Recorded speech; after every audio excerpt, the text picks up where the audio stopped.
Hey guys, welcome back to How to Be an American. So today we're going to be talking about the topic that kind of started this whole idea in this whole video series, and it is your power to vote. So you as an American at the age of 18 are given this right to vote. Now, a lot of people feel like the right to vote kind of means nothing because of the Electoral College, which is so crazy because the Electoral College only applies to the presidency, which is kind of my whole soapbox about how the presidency, in the grand scheme of things, is so much less irrelevant than the Congress and the congressional elections. So instead of being so wrapped up in who's being voted as president, you should be concerned about people who have been in office for 25 years and done jack shit. And you should be concerned about people who are in office who are blowing things up and not voting how they said they were going to vote when you elect them into office.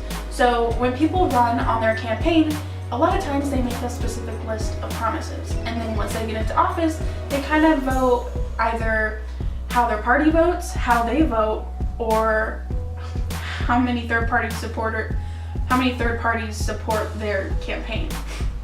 So there's a lot of things that are going into it that aren't necessarily for the people, which is ironic because they were voted in by the people to represent them. Instead of being so wrapped up in who is being voted in for president, every 2 years, the House of Representatives, their elections are coming up because they're only in office for 2 years, and then the Senate is every 6 years.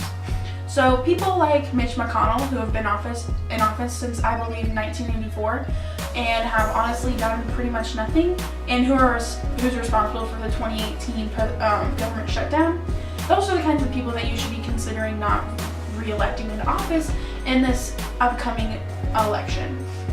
And you should be paying attention now. You should be gathering information, gathering data, looking at what they've done so that you can go and make an informed decision as a voter when it comes time for the congressional election.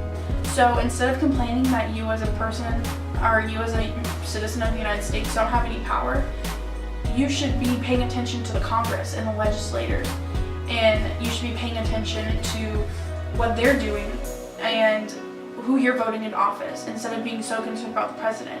Because at the end of the day, the president isn't the one making the laws, it's the Congress.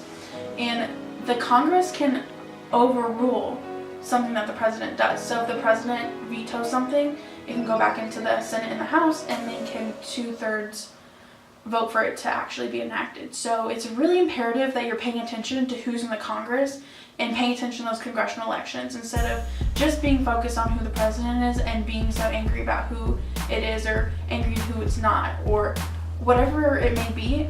You should be paying attention to all aspects of government. Even the judges, even the Supreme Court judges, you should be paying attention to who's being appointed in those positions.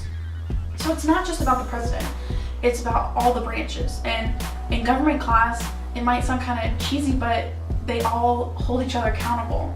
And so in order for them to all be able to hold each other accountable, you have to pay attention to all of the different branches.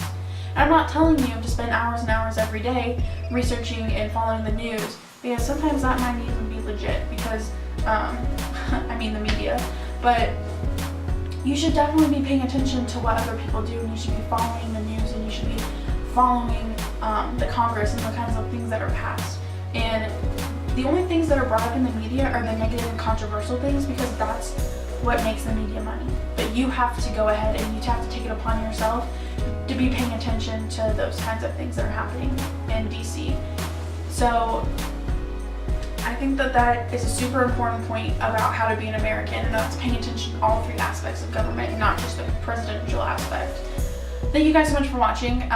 This is going to be really exciting, spending one time each week talking about politics, one of my big passions, and I'm really going to look forward to hearing what you guys have to say. So if there's any topic that you guys would like to hear, please leave a comment below. I really want to hear from you guys. Definitely don't forget to check out our Twitter and Facebook in the description box below if you want to stay up to date on all of the new episodes that get posted. Thank you guys so much for watching, and until next time.